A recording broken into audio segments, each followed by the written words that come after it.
Hello dear students. In the previous video, we saw one example of conflict equivalent schedules. Let's see one more example to solidify our fundamentals on what do you mean by conflict equivalence.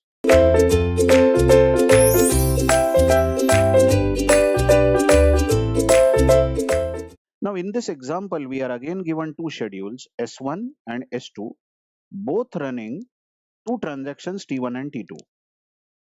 Observe this transaction T1 has six operations: read A, write A, read B, write B, read A, write A.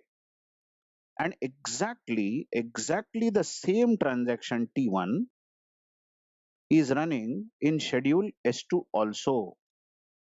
Absolutely same transactions these are. And just check T2. T2 is having read A, write A, read B, write B. And exactly same transaction is running in schedule S2 also. So T1 and T2 are the two transactions, and this is one way in which these transactions can run concurrently. Correct? And this is another way, and surely this is serial schedule. Now, what are we asked is that are these two schedules conflict equivalent? Now, from the past video, we know how to check for conflicting operations. Let's concentrate only on S1 first of all, and let's find out conflicting operations. Start with the first operation because T1 starts first, read A. Search in T2. Read A conflicts with write A. So I'll better write it. T1, T2. One conflict we found was read A to write A from T1 to T2. Of course, after this read A doesn't conflict with any other operation. Read conflicts with write, agreed, but after that we have data item B getting accessed in T2. Further, this second operation write A will definitely conflict with read A. Write in T1 on data item A and read in T2 on the same data item A. So the second conflict we got is write A in T1 conflicts with read A of T2. Of course, and the same write A conflicts with write A over here. Correct? Both the transactions are basically accessing the same data item A and both are doing write operation. So we have got write A conflicts with write A in T2. Okay. And this write A doesn't conflict with any other operations because later on B is getting accessed. Some other data item is getting accessed, isn't it? So we have finished with first two statements of T1. And now you see that T1 preempts after those first two statements and it is turn of T2. T2 now executes read A. Let's see this read A. Does it conflict with any operation later on with T1? Yes. Read A conflicts with observe write A. This is the way how you have to take each and every operation in sequence from top to bottom. And now we are concentrating on read A of T2. And is this data item A getting written in T1? Yes, it is getting written in T1 later on, isn't it? It is getting written later on. So what is the conflicting operation we got? It's like this, you watch. Read A is there in T2, but observe the arrow. It is read A first in T2 and later on in T1 there is write A. Just check this. Just check this arrow. We are by writing this arrow, what we are pointing out is that T2 first reads the data item A and later on there is a conflicting operation write A in T1. Okay, that's it. After this, there is no other conflict at least with this read A, correct? Now, this write A definitely conflicts with read A here. So how do I write it? Write A of T2 has a conflicting operation with read A of T1. Similarly, the same write A conflicts with write A here. So write A of T2 conflicts with write A of T1. So we have finished with two more statements here. Okay, two more statements. Now let's get back to T1. Okay, here we are. We are back to T1. Now there is read B operation. This read B will conflict with write B. Same data item, read write operation in two transactions. So how do I write it? Yes, read B is there in T1 and after that write B is there in T2. See the sequence. And then the next line, of course, this read B will now not conflict with anything else because there is nothing after this write B. Now this write B, it's easy to see, conflicts with read B and write B.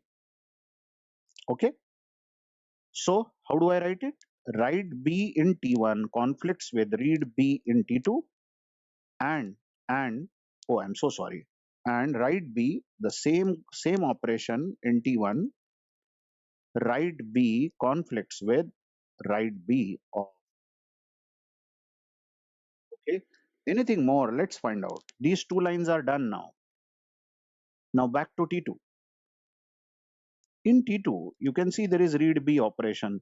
Come on, this read B operation won't conflict with anything in T1 because now T1 is accessing A. Similarly, this write B operation also won't conflict with anything in T1 because T1 is now accessing A. And after that, when T1 starts or resumes, it has read A and write A, but T2 has no operations. Sorry.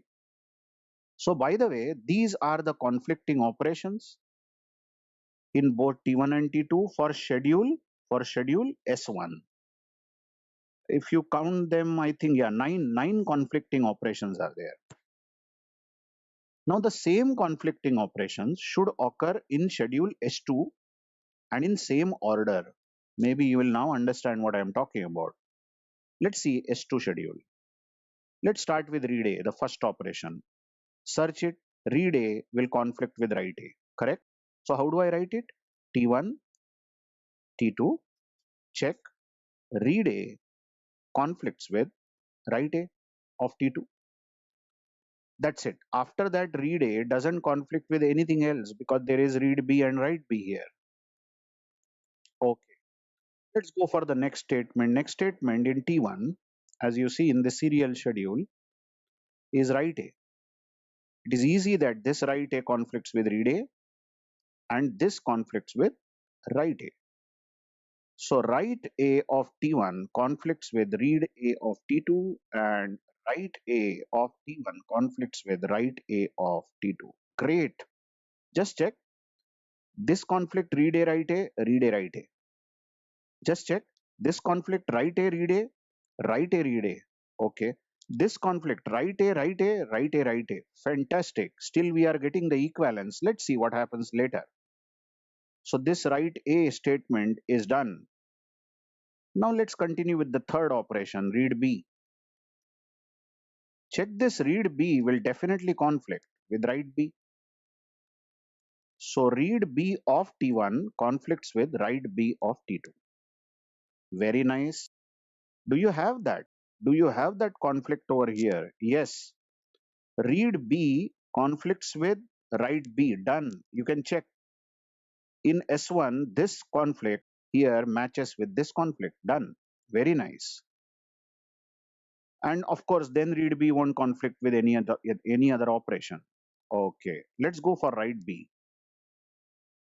Write B of T1. Write B of T1, you watch, will conflict with read B, write and read operations. So write B of T1 conflicts with read B of T2. Okay, do you have this conflict over here? Write B conflicts with read B. Look here, I am double ticking it. Great. Still we have the match found. But this write B, observe, also will conflict with write B, isn't it? Write operation on the same data item. Write B of T1 conflicts with write B of T2. Do you have that? Yes, write B conflicts with write B. I'm double ticking here in S1. We have found the matching conflicting operation. Okay, let's continue. Write B done. Now the next statement, here starts the fun part, you see, is read A. Now read A is going to conflict with write A. Check that read A operation of T1 conflicts with write A operation of T2. Do you have that matching conflict? Wait. You can't take this now. You have already counted this. You already counted this. Here, read A, write A. Do you have? Yes, you have. Just check. Read A, write A. Hello. Just check this. It is write A to read A. Check the arrow. It is from T2 to T1. And this conflict here, check this arrow we are getting is from T1 to T2. Observe the order. Although I agree, this is also conflict and this is also conflict. But see, this conflict has T2 writing A first and then T1 reading A. Whereas here, read A is performed first by T1 and then write A is performed. See the order of the conflicting operations. Clearly, the conflicting operations do not match in S1 and S2. Okay, let's continue. We have done with read A and write A, and that's it. Now read A won't conflict with any other operation. Now the next line, next statement, write A conflicts with definitely read A, and write A conflicts with write A. So, but what is the order? Write A of T1 conflicts with read A of T1.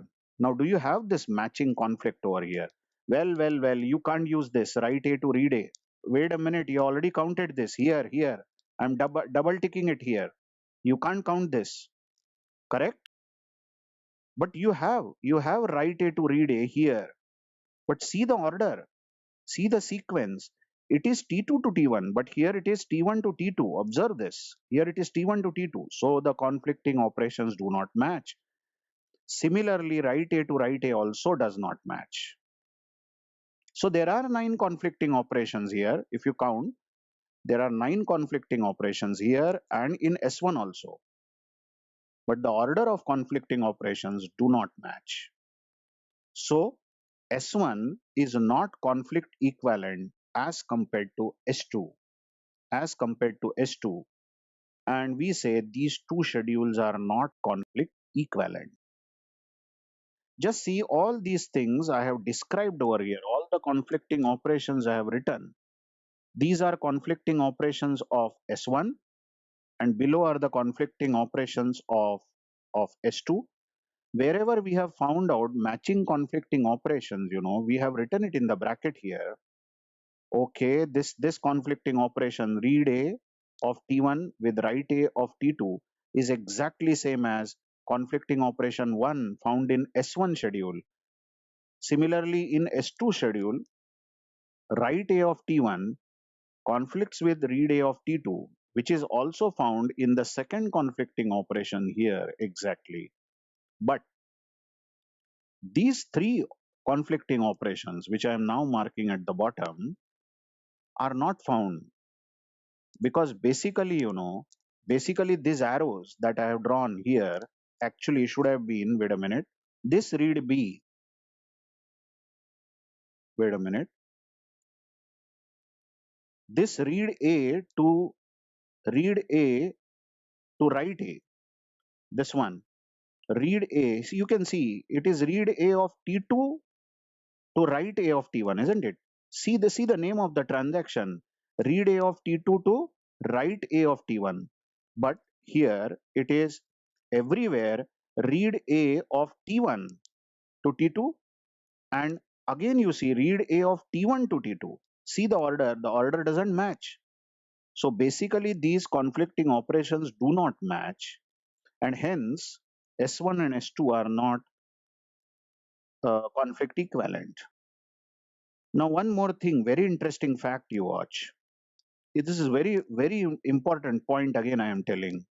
Everybody knows that S2 is a serial schedule and the schedule S1 is not conflict equivalent with serial schedule S2, then you come to a conclusion that S1, the schedule S1 is not conflict serializable schedule.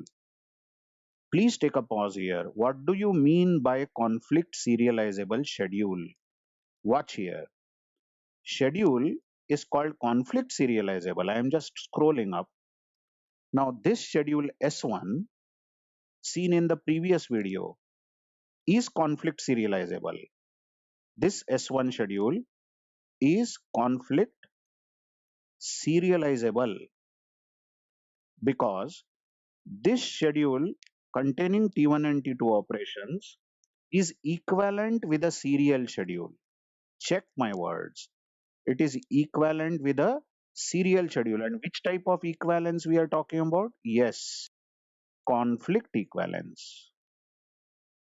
It is conflict equivalent with a serial schedule. If a schedule, if a concurrent schedule is conflict equivalent with some serial schedule, then that concurrent schedule is called conflict serializable schedule. Just observe this definition, where we will see these definitions in detail in the next video. Thank you very much.